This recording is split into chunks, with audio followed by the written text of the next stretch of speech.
La marche chrétienne n'est pas une compétition contre les autres.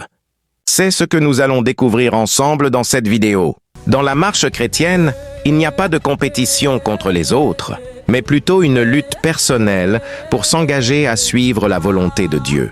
La compétition est une course spirituelle non pas contre les autres, mais contre soi-même. C'est une discipline personnelle visant à atteindre un objectif spirituel, sans jamais chercher à se comparer aux autres. Dans Philippiens 3,14, l'apôtre Paul nous déclare « Je cours vers le but afin de remporter le prix de l'appel céleste de Dieu en Christ Jésus. » Et toi, vers qui cours-tu dans ta vie? Avec qui cherches-tu à te comparer?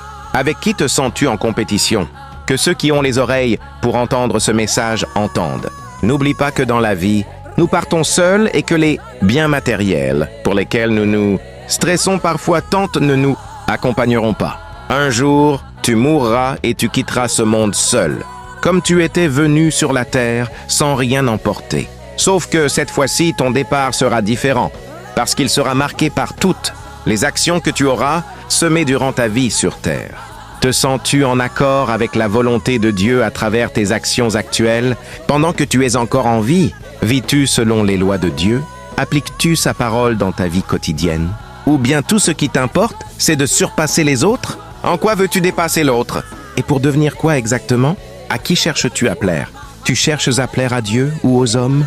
Écoute, si tu veux être en compétition avec les autres constamment, c'est que tu n'as rien compris et tu n'y arriveras jamais à devenir la personne que Dieu veut que tu sois.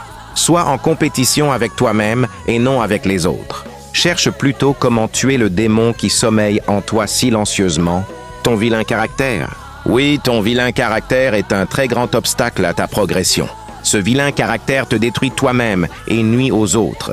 Nul n'est parfait, mais il ne faut pas non plus oublier de travailler sur soi-même et laisser Dieu façonner en toi ce qui t'empêche d'atteindre les hauteurs aux yeux de Dieu.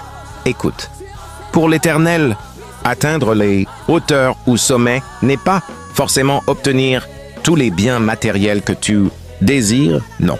Mais ce que Dieu désire avant tout, c'est ta transformation. Dieu veut voir en toi une version de toi qui lui ressemble. Il veut que tu aies un cœur pur.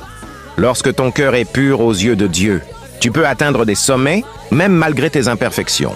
Alors, ne cherche plus à te comparer aux autres ni à être en compétition avec qui que ce soit et pour quoi que ce soit.